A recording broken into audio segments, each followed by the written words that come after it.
Hello, everybody, and welcome to the Heroes Mindset podcast. Today, I have on with me a PhD in neuropsychology named Mrim Boutla, and she is going to tell you guys why our habits are actually detrimental when we think that they're not.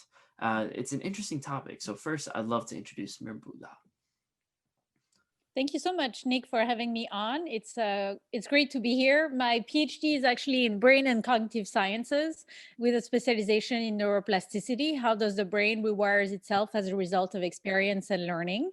And would love to share some of those insights with your audience about superhero mindsets. Hero mindsets. What are some of the things that you are most interested in? So the most interesting topic that I really want to, really go through is this idea that all of the habits that we do, we have this idea in our culture, one won't really hurt, or if we're eating too much, if we're smoking too much, if the biggest one is media, right? Spending too much time on Netflix, social media, TikTok, like we can name all of them. If you spend too much time on those things, that there's this misconception that it is not a problem to our brains.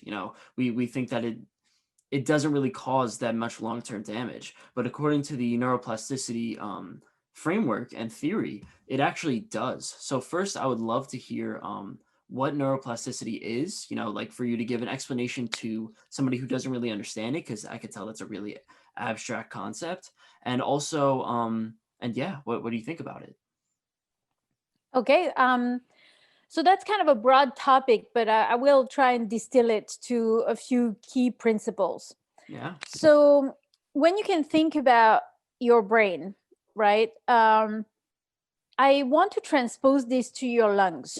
Okay. So Okay. think about your lungs. Whether you want it or not, your lungs are going to keep breathing.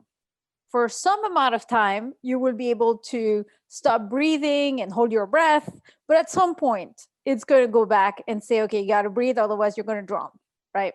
Yeah. Imagine that your brain is the same thing, but for learning. So instead of your lungs breathing, your brain is learning. So anything you expose your brain to, your brain will process as something that is valuable, that it needs to store, integrate, and remember, so that they can use that, or it can use that information for future decision making. Does that make Okay. sense? Yeah. So you're saying So a lung is it always is taking in information, it's always taking in air, right? So a brain does the same thing. with information, the Yes. purpose of your brain is to take in information, to consolidate it, and to connect it with what you already know, feel, and do in the world to optimize your behavior, your thoughts, and your emotions, so that you can best decisions about what to say, what not to say, what to do, what not to do, and how to behave in the world, right? So you Yeah. can't stop your brain from learning in the same way as you can not stop your lungs from breathing for very long. The trick becomes, what do you expose your brain to? And that's Mm. where your point was coming, of saying the more you expose your brain to video games or the latest Kardashian enhancing underwear or whatever have you, the more you're going to teach your brain that you are paying attention to it. Therefore, it's important to store in your memory and to make decisions based on that. So the more you expose yourself to video games, the more you want to get better at video games, the more you're going to spend on video games, and the less you're going to spend on other stuff that you will want to become, that might be more useful to you, right? Yeah. And so those decisions become your thoughts. Your thoughts become your habits become how you make decisions, and your decisions become your present and future. So the more Mm. you can think about each and every one of the decisions that you pay attention to now, the more you're going to influence and determine what you will feel is important to you in the future. And that Interesting. mindset of paying attention to the decisions you come today and their consequences on your future habits of tomorrow is what neuroplasticity is about. So, a little bit more about neuroplasticity, and this is the idea that that really sticks with me. Going along with that is neuroplasticity. If you break down the word, it says neuro, which is obviously brain, and plasticity is it's derived from the word plastic, right? And neuroplasticity is really a metaphor which says that our brain is plastic, right? Just as we could take a plastic bottle and shift the composition of it, change its shape, so can our brain.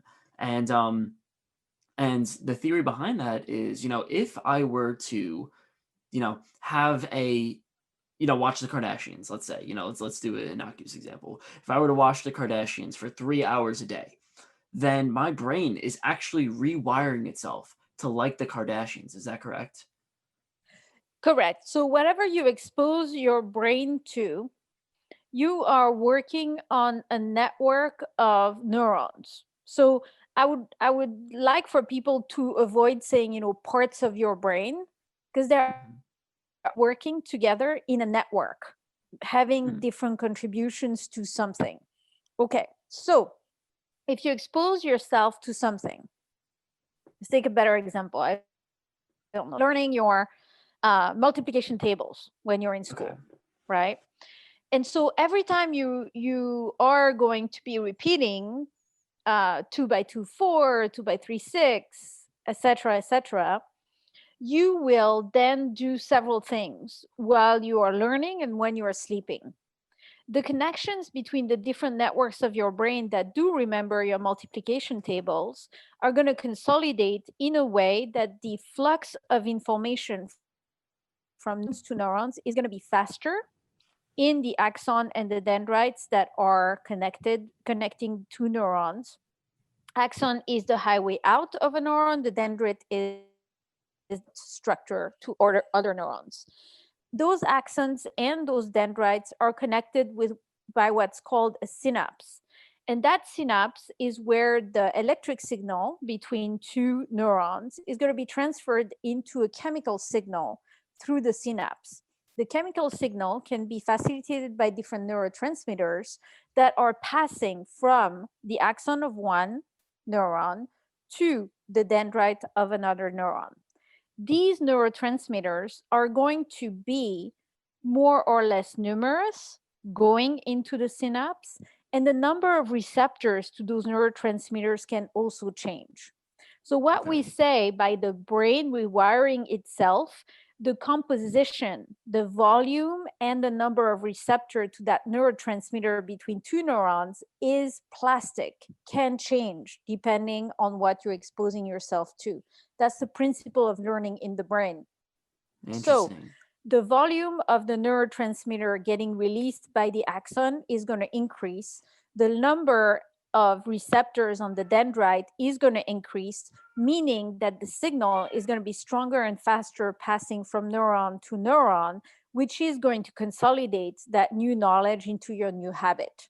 Mm. Neuroplasticity is the study of how those networks and their composition in terms of connections between neuronal networks will change as a result of you exposing yourself to different things.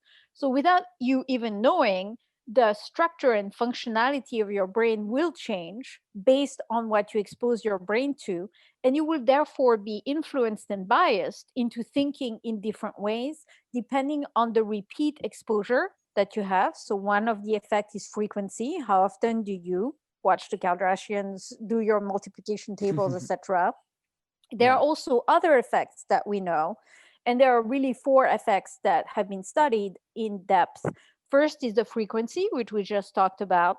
Second is saliency. If something is very emotionally laden for you, either like a big shock or a super good feeling or super sad feeling, you tend to remember those things more, and they will also lead to those cascade effects of changes in neurotransmitters within the synapses. Another one, and an example of that would be, for example, September 11th. If you were alive and lived through September 11th, you have a very clear set of memories of where you Because it was were, what exciting. happened Yeah. to that day. No, it was very salient and a super big shock. And so we tend to crystallize the quality and depth of those memories in and remain very detailed in a way that we can relate that memory back to others if it impacted us. So that saliency as an indicator. Two others are also important, which is primacy. The first time you hear about something, you tend to um, remember it more. So, for example, the first time that we heard about internet indexing of all of the different pages of the internet and optimize that, that was Google, right? And so the Yeah. first time you hear about Google, you are like, oh my God, I not only can access those pages, but I can search them and index them by priority, which means I can then use the internet better. And that's when those terminologies of the first company doing something tend to become a verb. Google it, right? You Yeah. don't say Yahoo it or Galaxy it. And Galaxy was before Google in many ways. But when it becomes that primacy effect that becomes really widespread, then it become new words. And then the recency effect is the fourth different effect, which is what you hear most recently. You will remember more. So, for example, if that's the episode that people are listening to right now, is both the first time and the most recent time they've heard about some of the principles of synaptic changes in neurotransmitters due to neuroplasticity, they will remember my voice telling them that. Okay. Okay. Does that So make sense? yes, of course, of course. I mean, I've taken neurobiology classes on this, but I do want to essentially encode this idea, the idea of synapses and neurons, and sort of explain it in the layman terms. When we think about changing the brain in this way, when you talk about like the dendrites and the synapse and the axons and all that, what you're really talking about is what makes up a neuron. And imagine you have a billion neurons in your entire brain, right? You actually And have 80 billion. 80 billion. Wow. So you have 80 billion neurons in your entire brain. And let's say you have zero of them before you start watching the Kardashians, right? Zero of them that are that are dedicated to watching the Kardashians, or that make you feel like you like the Kardashians, right? After watching the Kardashians for the first time, what you're saying is that after watching it a few times, you actually feel literally a few of the neurons inside of your brain are moving themselves towards the actions that would make you like the Kardashians, right? Towards the feelings. No, that's not what happens. So So what is it? imagine the brain networks as an orchestra, Hmm. right? And you have different kinds of instruments in the orchestra. That's different types of neurons. Okay. And they're Okay. all playing different parts in the melody that they're creating together. And the Okay. notes are the neurotransmitters, right? So if you change the tempo and the bandwidth of the notes, you will lead to a different melody, right? The melody you are playing is going to be remembered by all of the players of those instruments, meaning that if they play it again, they will recognize it. So, whatever Okay. is happening in your present in terms of melody, if it's connected to a previous melody that was played before, that matching process is memory. Mm. And the memory is recreated in your brain by the fact that that previous melody and that current melody match up. So, neuroplasticity is encoding, consolidating, and recalling those previous melodies and trying to match them up with the melody that's currently playing. And Got what you it. can do is match up and bias which are the melodies that you will recall faster because they've been consolidated for you. So let's say one melody is watching the Kardashian. If you play the Kardashian melody every day for 30 days, you Hmm. play only the first few notes and boom, they're going to say, oh, yeah, that sounds like the Kardashian thing. Let's watch some more. Or if you don't play it again and you start watching, I don't know, Punked or Mythbusters, it Hmm. doesn't sound like the same melody. It's no longer familiar because you've trained yourself in the Kardashian melody so much that you're going to miss the Kardashian melody and you're going to try to watch more of the Kardashian melody because you're used to it.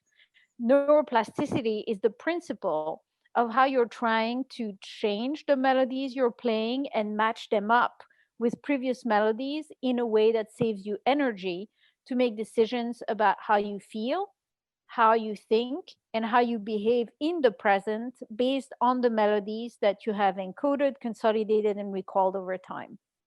Wow. Wow. So you're saying that neuroplasticity is essentially after watching the Kardashians 5 times, you will almost impulsively, but at the same time, you will just be quicker in your decision to choose the Kardashians Or in after the your fifth need to time. watch more of the Kardashian. Not 5 times. These are, of course, behaviors that can be very complex. So Hmm. if you do that to yourself enough, you will start missing it. So let's say you eat chocolate cake every day for 30 days. Okay. All of a sudden, if you don't eat chocolate the 31st day, your system is going to be very used to the taste of chocolate and is going to ask for it And it's because going you to be confused. consolidated that for a long time. So that's why people have a hell of a time changing their eating habits because their Yeah. bodies are used to eating a certain thing, having a specific hit of sugar, salt, whatever it is. And when people are trying to change their habits, they don't realize that they've been building those habits for a while. And when you try and go cold turkey, it's very hard, and your body is going to start asking for it in a way that's going to be very difficult to resist. Mm. So you're saying that it's very difficult to change these habits because they were so encoded, and there's actually an idea that comes to mind. It's actually something I wrote in my journal the other day. It was a quote. It said 30 days to a habit, 90 days to a lifestyle. If you do something, let's say push-ups every day once you get up for the first 30 days, then you have created your own habit. Then after 90 days, if you do it for 90 straight days, then you have created a lifestyle. And is that bounded in It is an neuroplasticity? approximation. That's an oversimplification of some of those things because, of Oh, course, of the course. complexity of the behavior will lead to longer time frames. So Hmm. for something very simple, you can create a lifestyle in 15 days, and for something very complex, like, I don't know, learning how to code or things like that in a specific language, it will Hmm. take you more than 90 days to achieve mastery, right? But Yeah. yeah, for something like um, a physical activity that is basic, like getting a good shape on your push up, you can do Hmm. that in 30 days. And then in 90 days, if you don't do your push ups on the 91st day, you're going to feel that something is missing. Mm. So can you explain so let's say we have a bad habit, right? So let's say for 90 straight days on accident, this isn't on purpose, we decide that we are going to eat let's go with the chocolate cake, right? We eat chocolate cake for 90 days. And for 90 days we love it, we're enjoying it, right? Obviously it's not the same that it was before, but we're still enjoying it. What is the process within the brain on that 91st day when you say, no, no, no, I'm done. I'm breaking my habit. I'm going cold turkey. I'm done and I'm gonna stop eating chocolate cake today. What is the process inside of your brain? So, going back to the melodies that we were Hmm. talking about, the first few things, so let's say you were eating something, right? So the first few notes of that memory is, oh, you're putting something in your mouth, you're starting to chew, and you're so used to having chocolate cake that all of a sudden that piece of chicken that you're eating instead is not as satisfying because Yeah. you were expecting and anticipating the chocolate, and you get hit with protein and salty. Hmm. And so your brain, being so used to that chocolate taste, is going to dislike the chicken. And you have to then pay attention to yourself to say, no, no, no, this is a better for me. I understand the frustration of no longer having the chocolate. There is a good reason for it. I'm working on it. I'm working on it until you can get over the chocolate expectation and create a new habit of the chicken expectation. Mm. So So if I'm your body understanding, is yeah. creating a set of expectations Hmm. based on the habits that you have exposed it to. And Got it. every time you are breaking that expectation to reality gap, you will have to then pay attention to how you feel about it and tell yourself why that gap between expectation and reality exists, so that your brain will be open through that attention based new habit building to make that new habit your new baseline. So let's say Got if it. you had chocolate cake for 30 days in December, and all of a sudden in January you're like, no, I'm on a high protein diet, and every morning I'm going to eat that piece of chicken instead of the chocolate cake. You can do that, but you have to talk to yourself every time you eat the chicken to say, I understand chocolate cake might taste better, but this piece of chicken is actually better for me to build my muscle mass. It is better to lower my cholesterol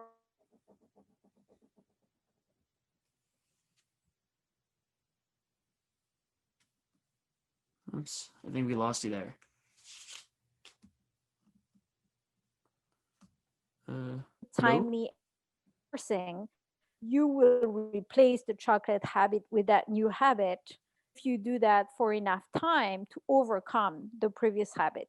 And to your, depending on the habit, eating is one or the other, is going to take piece can start staying.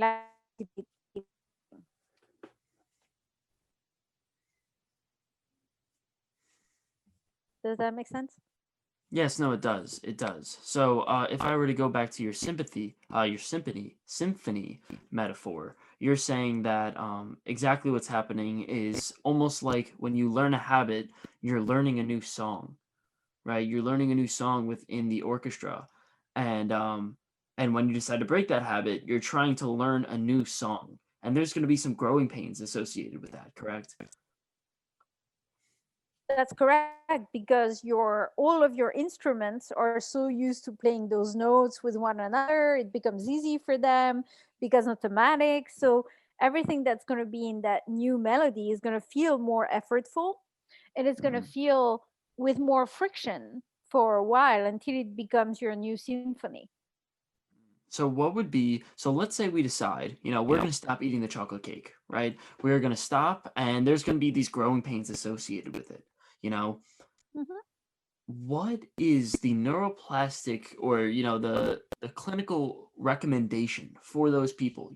Is it smart to go with the cold turkey or is it smart to really wean it off and really try to steadily learn your new song instead of just learning a new song right away. It depends on the habit, right? There are different approaches that will lead to better results depending on, I would say, four things: how ingrained the habit is, how detrimental it is for you, what are the kinds of reinforcements you're going to be introducing, and what's your gap between your current habit and your expected new habit, right? All of Yeah. those things lead to different types of things. That means,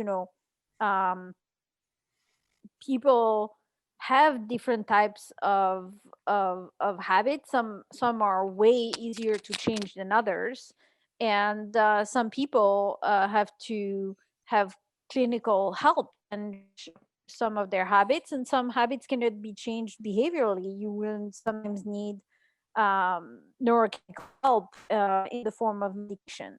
So there's no for describing, because it will really depend on what is your desired habit change, what is your current habit set, how set are you in that habit, and how are you equipped and motivated to go from your current habit to the new habit. Interesting. So you are actually a coach at University of Maryland on this. When you have clients who are, I'm sure you have a bunch of clients that are struggling with these exact problems. So when you were actually dealing with these people, what are your recommendations? What do you find is first of all the um, the biggest thing that people are struggling with, and at the same time, what is the biggest recommendation that you often give? So I'm a coach at Georgetown University, and I teach entrepreneurship at the University of Maryland. So I just want to make that distinction. Oh yes, of And course. when you think about the kinds of coaching that I do, um, generally I coach master's students who want to transform their career in some way, shape, or form, and they go to a master's degree in order to gain knowledge, new habits, new skills, so that they can successfully compete for their next career opportunity.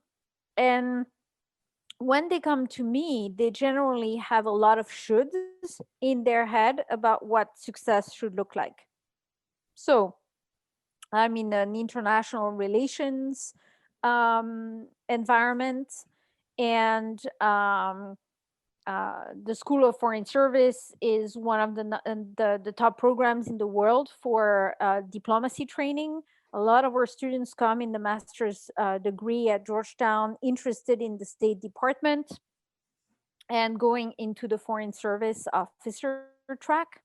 And that's one Okay. way to think about success, right? Hmm. Others, they want to go into the private sector. Others want to go into nonprofits. Others want to work as humanitarian.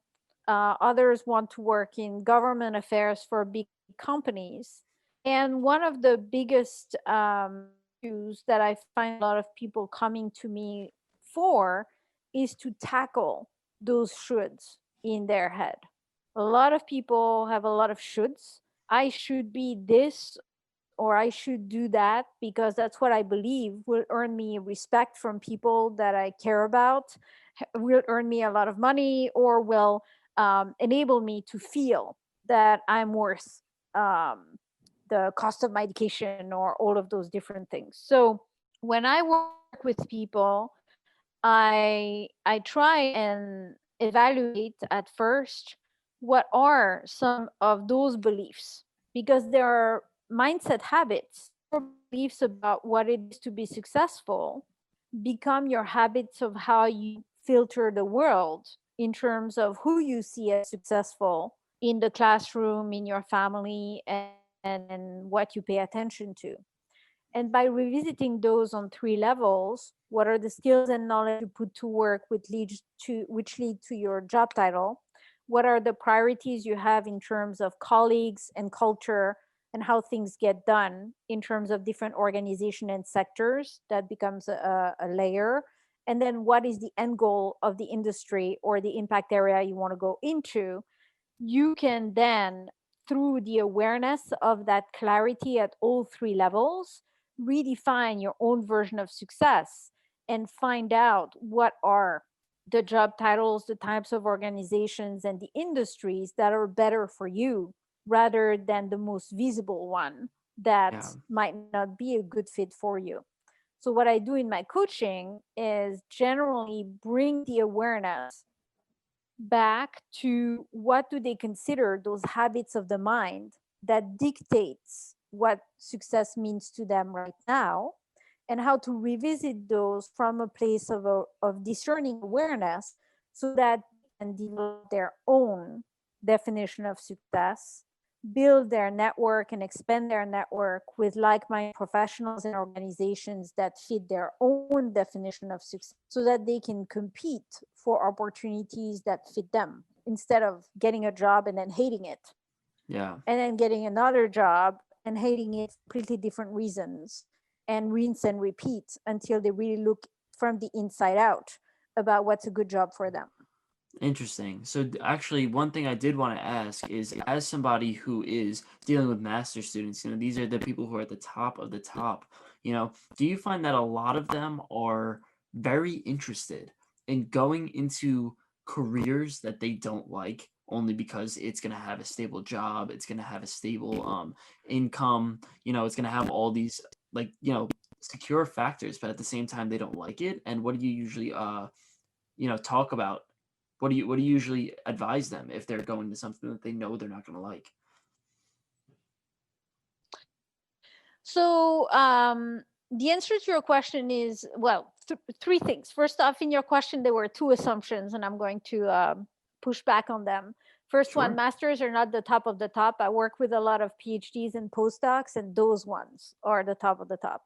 Okay. Second, there is always going to be a trade off between meaning and money. Can you have enough money in order to sustain yourself and meet your financial obligations? And can that be merged with something that is meaningful to you at work? And there is a big outdated belief that you touched upon, and I just would like to take that to a deeper level. Sure. There is this choice that a lot of people function with. Either you can make a lot of money and sell your soul, or you're going to have an impact and live paycheck to paycheck. That's a super detrimental one that is no longer true. You can actually make good money and have a positive impact. And there are hundreds of different ways to do this, but you need to be aware of what your priorities are in terms of the three layers that we mentioned earlier. How are your knowledge and skills going to be matched with different job titles at different organizations and sectors in different industries or impact areas? And I've been working for the last 15 years to develop that triple fit of job title, sector slash culture, and industry slash impact to help people revisit their assumptions and their mindset habits so that they can define their own version of success, recognize the opportunities that are a good fit for them, and then use the terminology of that field in a way that builds their credibility and makes them competitive to secure and thrive in those different jobs. So there are a lot of those jobs that are not very visible, especially to people who are early in their career, because they don't come to recruit on campus necessarily. And so, what I do a lot with people that I coach is try and understand what do you know that you like and don't like in terms of the jobs and tasks, in terms of the types of colleagues, the types of process and procedures, the types of size of the company, autonomy, um, lots of different culture parameters.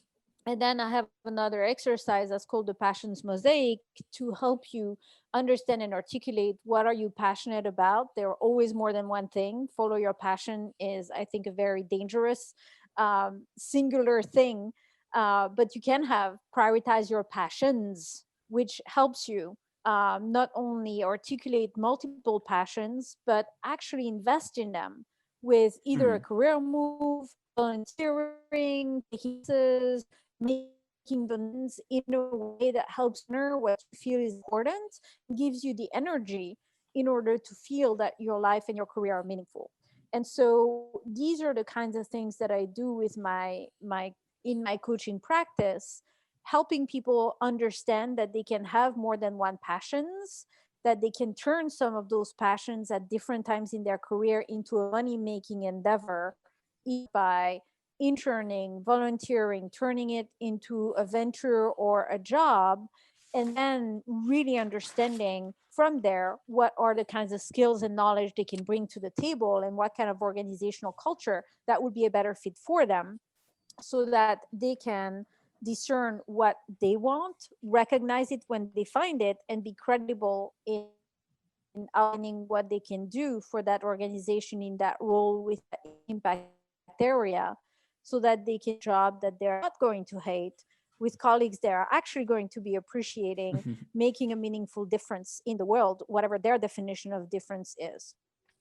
So it seems like you are dispelling two very big misconceptions on two different sides of the coin, right? So one misconception that you were really talking about is that people can go in and they actually can have multiple passions. They don't have to just pick one that they really love and just kind of run with it, right?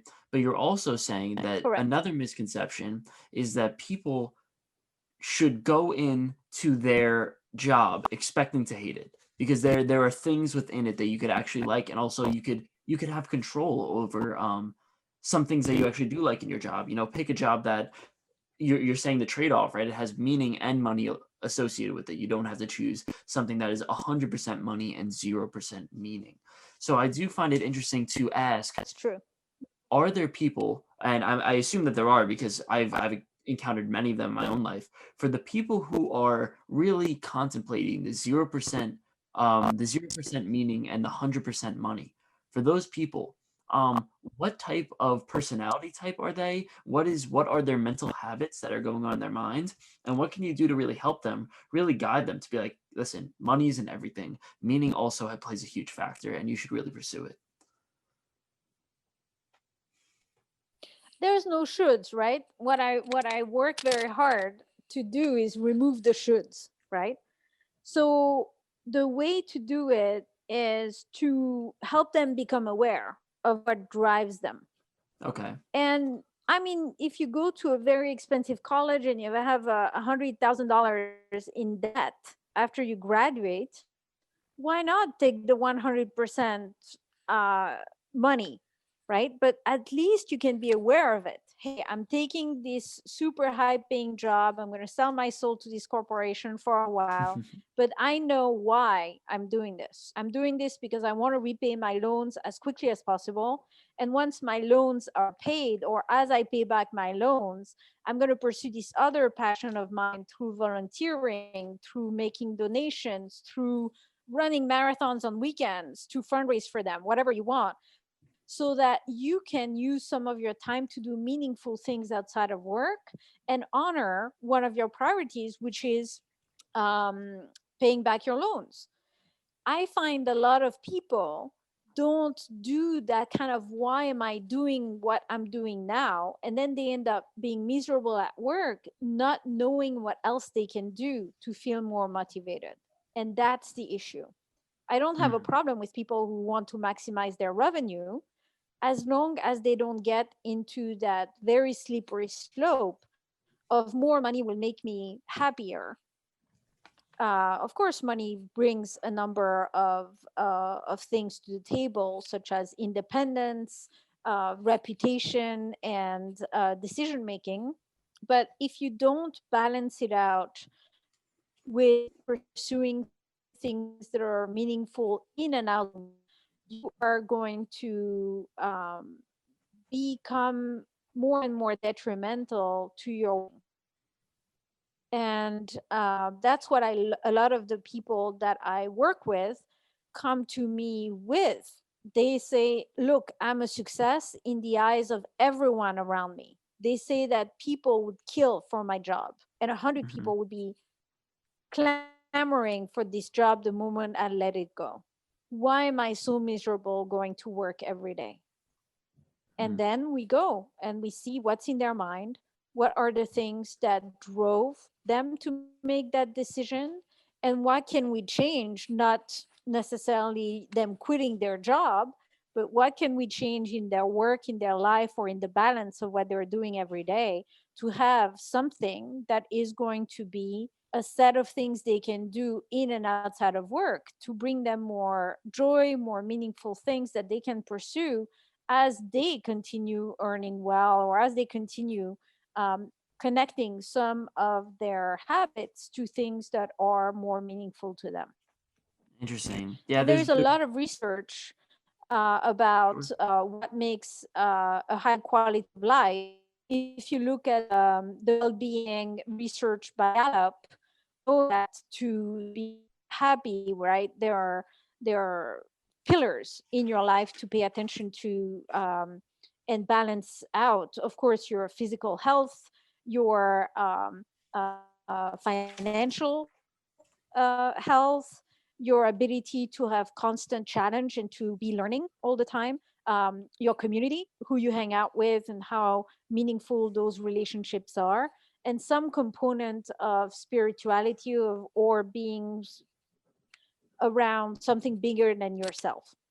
So there's a lot of those pieces of research that culminate to showcase that of course we are professionals, but we're so much more than that. And really being aware of where you are in your life and in your career with what is important to you in those 5 pillars can help you have a better quality of life and cultivate habits that are going to make you happier, as well as much more balanced in terms of how much money you generate and where you will move forward with your decision making.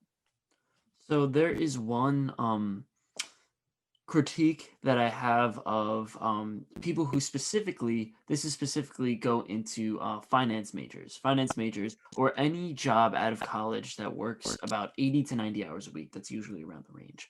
And those are the ones where they work you like a dog, and then but you get paid very high for it, and you end up making a lot of money, but you end up after 2 or 3 years, you find that all you did was work, and that was really about it.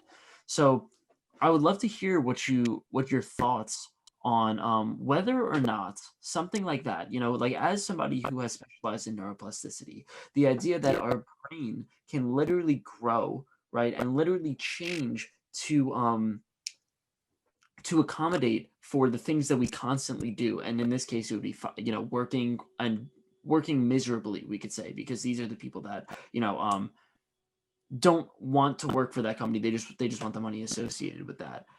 I do ask if since they're not really able to do anything other than work, because obviously they're working 70, 80, 90 hours a week, do you believe that their brain chemistry will end up changing so that they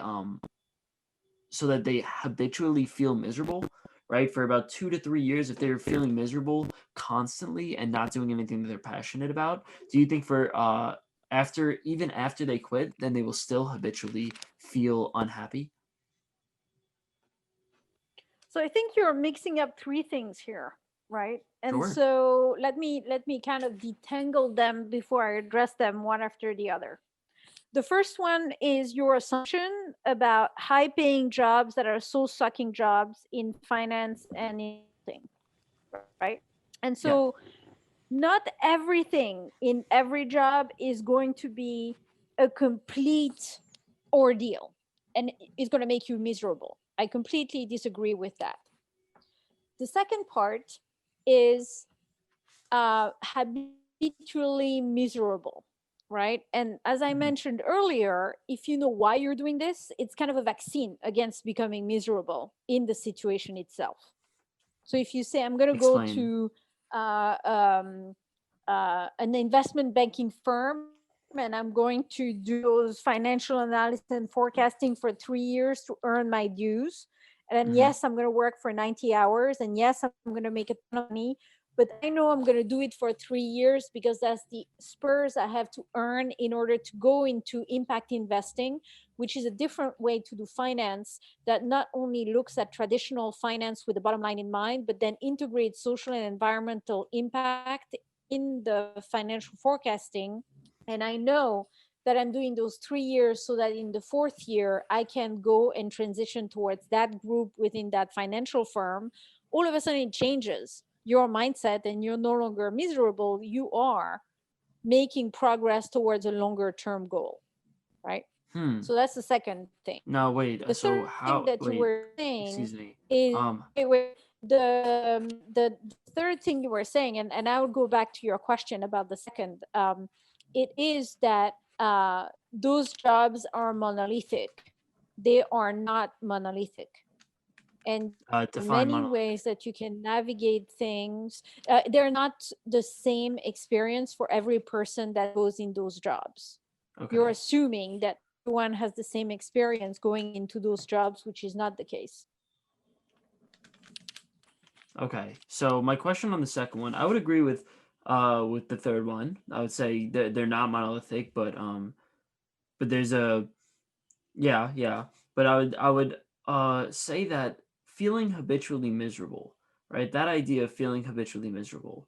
You're saying that even if you are doing things that are miserable for 2 years, 3 years, right? If you are doing something that you don't like and you are not enjoying it, right? So we'll say that maybe miserable is a strong word, but if you're doing something that's not enjoyable, right? And you are habitually feeling down, right? Or feeling bored or feeling, we'll just use that combination of feelings. And then on one day you decide, okay, I'm gonna quit and I'm gonna go into impact investing. That's what you call it. So impact investing is No, no, something no. that So let me go back to the assumption that you're making. let's say the first 3 months you're in that job Mm-hmm. and you do that you don't like. In front of a Yeah. spreadsheet and you actually don't like spreadsheets. Yeah. And those spreadsheets are all about saving cents that add up to millions, but you're not into that, Yeah. right? That is the perfect time, instead of doing them without question, to start a reflective process to say, what am I doing here?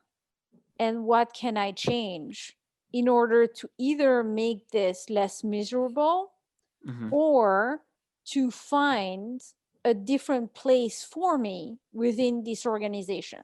So let me give you an example.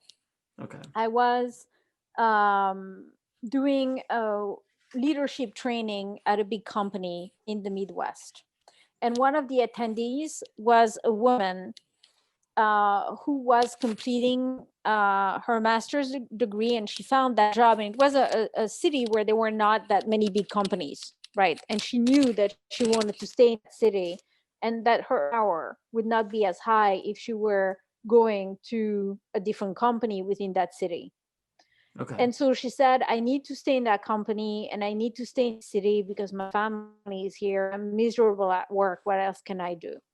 And so we kind of went through a reflective process to say, what are the parts of your job that you like least? What are the part of your jobs that you like medium? And what are the parts of your job that you actually find interesting? By leveling up awareness, she could see her job that she actually liked, but she wasn't spending a whole lot of time on those parts of the job. She was spending a majority of her time on tasks that she was not that interested in. So she didn't like the spreadsheets anymore, but she liked the ability to use numbers to track progress. Makes She really sense. liked translating numbers to different people in a way that was interesting, but she didn't like the compliance work of accounting, which is a lot of what an accountant does. Mm-hmm. So all of a sudden, she gained a new level of a different understanding of herself doing the task that she was required to do in order to perform on her job. And then she started imagining, okay, what are the other parts of this job that other people in the company do that integrates more of the part that she likes? And she realized that the parts that she liked most was when her accounting group went to recruit new candidates for their group, because she really liked going to visit different campuses, doing exercises and providing projects for students who were more technical. She liked training people on new software and compliance things. She just didn't like to do the job itself by herself. Okay. So we started scaffolding. What do you like to do? What else could you do? And she started building connections with people in the company and started discovering that there were other jobs in that company that were actually a better fit for what she liked to do, that maximized the part of the job that she likes to do and minimize the part that she didn't like to do. And within 6 transitioned within the company in the same department.